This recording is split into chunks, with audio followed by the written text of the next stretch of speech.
terrain, tous les sports dans votre quotidien, c'est votre rendez-vous sport le lundi sur BFM Lyon. Et cette semaine, on vous présente la Football School Academy. C'est à Pusignan. Ludovic Da Silva, son directeur, est avec nous cette semaine. Bonsoir Ludovic. Bonsoir. Merci d'être avec nous. Racontez-nous un peu d'abord l'histoire de cette académie. Comment elle est née? Alors déjà, elle est née en 2017 à travers des stages d'été au départ. Voilà, l'idée c'est que il y a eu plusieurs facteurs qui font que on a créé en fait cette académie. Au départ, c'était vraiment lié aux difficultés des clubs amateurs sur ce public, sur le public dans lequel nous sommes, c'est-à-dire un public d'enfants. Et puis après, ça s'est développé, émergé, et voilà. Aujourd'hui, on commence à être reconnu. Voilà. Votre parcours à vous, le foot, c'est pas un hasard. Cette académie, c'est pas un hasard pour vous, Ludovic? Non, bien entendu, au départ, je suis joueur. J'ai commencé le foot à l'âge de 5 ans. Et puis j'ai fait toutes les catégories jeunes. J'ai joué au plus haut niveau jeune. Et puis ensuite, j'ai été éducateur tôt aussi. Et oui, c'est une passion que j'ai depuis le plus jeune âge. Alors, comment elle fonctionne, cette académie? Vous nous le disiez, c'est pour les enfants essentiellement. Quelle tranche d'âge? Qu'est-ce que vous proposez au sein de l'académie? Alors, elle fonctionne essentiellement pendant les vacances scolaires, d'accord? Parce que comme je dis souvent, on n'est pas un club en parallèle, on est vraiment un complément des clubs. Donc tous les enfants qui sont dans l'académie sont issus sont dans des clubs de la région. Et donc du coup, nous, on fonctionne pendant les vacances scolaires et à travers aussi des séances d'entraînement le dimanche matin. La tranche d'âge? 7-12 ans. Et filles, garçons. En gros, c'est pendant les vacances scolaires, vous faites des stages, c'est des semaines entières, c'est ça, où les enfants arrivent et vous des stages de perfectionnement. Ils viennent essentiellement de la région, ils peuvent venir d'ailleurs ou c'est exclusivement pour les enfants de la région? Non, ça peut venir de toute la France. Maintenant, effectivement, 90 voire 95% des enfants viennent du secteur lyonnais. Voilà, donc 69, 01 et un peu 38.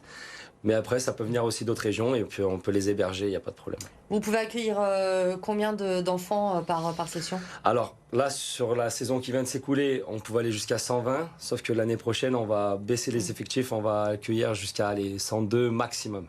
Comment ça se passe? C'est vous qui repérez les enfants? C'est les enfants qui viennent? Il y a une sélection? Racontez-nous un peu. Tout à fait. Alors, on organise des tests de sélection. Donc là, en l'occurrence, la prochaine, c'est mercredi. Voilà, pour la nouvelle saison. Donc, mercredi, là, on va faire ça sera les catégories 7, 8, 9.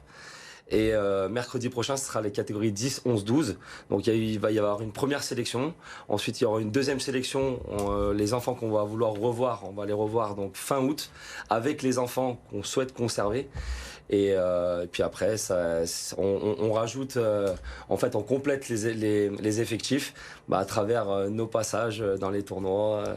Est-ce que vous avez des filles aussi qui viennent faire les stages? Tout à fait. Alors jusqu'à présent, depuis la création, on a toujours une équipe filles. Là, c'est une catégorie malheureusement qu'on va pas pouvoir conserver parce qu'on se rend compte des difficultés que nous avons sur cette catégorie. Par contre, on a toujours l'espoir et la volonté surtout d'intégrer des filles avec des garçons.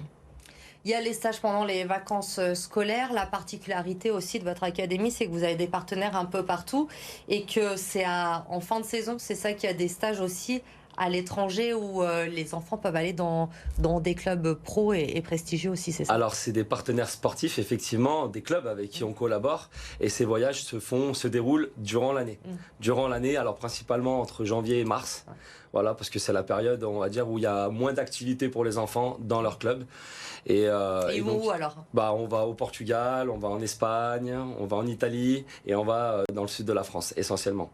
Vous n'êtes pas tout seul pour gérer tous ces enfants, ces 100 enfants, j'imagine. Ouais. Avec qui vous travaillez? Il y a combien de personnes avec vous? Les encadrants, les éducateurs? Je crois qu'il y a des anciens pros aussi qui passent de temps en temps. Alors, on a une quinzaine de personnes dans le staff. Alors moi, je dissocie vraiment les coachs et les intervenants. Donc, on a un coach par catégorie. Et ensuite, on a des intervenants type préparateur mental, préparateur athlétique, nutritionniste, professeur d'anglais, professeur de boxe. Enfin voilà, on a des intervenants qui interviennent essentiellement pendant les rassemblements des vacances scolaires. Des intervenants avec aussi, au-delà du foot et de faire progresser ces enfants, un rôle d'éducation par le sport, c'est quelque chose aussi qui vous tient à cœur au sein de l'académie? C'est la base, hein, c'est vraiment c'est la base de la fondation de cette académie. Comme je vous ai dit en introduction, cette académie a été créée pour plusieurs facteurs, pour plusieurs raisons. Et aujourd'hui, j'estime qu'il y a un problème d'éducation en France. Et c'est aussi la raison pour laquelle on a créé cette académie, pour essayer d'accompagner un maximum ces jeunes qui ont besoin, cette nouvelle génération, d'avoir un cadre et d'avoir une discipline. Ça coûte combien? C'est le nerf du problème aussi, hein. Ouais, C'est pas gratuit. Combien ça coûte de venir à Il n'y a l'académie? aucun problème, puisque voilà, des stages, il en existe de partout. Nous, à l'année, c'est 795 €. Voilà, ça comprend vraiment tous les rassemblements, avec tous les équipements, tous les repas et tous les entraînements durant l'année. Donc voilà. Et les sélections, vous l'avez dit, c'est en ce moment, si vous êtes intéressé. Est-ce que vous suivez, l'académie est encore jeune, mais vous suivez les jeunes aussi après leur passage à l'académie, ils deviennent quoi? Bien sûr, on a beaucoup d'enfants maintenant aujourd'hui, puisque là on rentre sur notre 5e année. On a beaucoup d'enfants qui sont passés chez nous sur l'école de foot, qui aujourd'hui commencent à rentrer en U17. Voilà, c'est la première génération de l'académie, on va dire. Donc ils deviennent quoi? Il y en a qui signent dans des clubs professionnels, notamment l'Olympique Lyonnais, qui est bien sûr le club phare de notre région, mais également dans des clubs élites du secteur, comme l'AS Saint-Priest, comme le FC Annecy, comme Villefranche. Et donc c'est des clubs, c'est des enfants qu'on suit, qu'on suit attentivement avec leur parcours. Un petit peu de fierté, j'imagine. Bien sûr. Ouais, c'est toujours de la fierté quand on revoit ces enfants encore aujourd'hui et qu'on voit un peu ce qu'ils deviennent. C'est toujours intéressant. Les projets pour l'académie, même si elle est toute récente, mais j'imagine qu'il y a plein de choses dans votre tête, que vous avez envie de la développer encore plus. Bien sûr. L'objectif, c'est de la développer encore sur le niveau national et le niveau international. Là, je rentre tout juste d'un voyage au Maroc, où justement il va y avoir des futures collaborations avec la région de Rabat et de Casablanca sur des stages, des formations d'entraîneurs et puis des expériences pour eux aussi à venir en France. Merci beaucoup Ludovic Da Silva d'être venu nous présenter cette Football School Academy qui se trouve donc à Pusignan. C'est ça. On le disait, les sélections, en ce moment, c'est trop tard, j'imagine, pour... Non, jusqu'à demain, ça va. Jusqu'à demain. Bon, faites vite jusqu'à demain. Vous pouvez encore, si vous voulez inscrire vos enfants pour la saison prochaine. Vous restez avec moi. On va passer à l'agenda du week-end.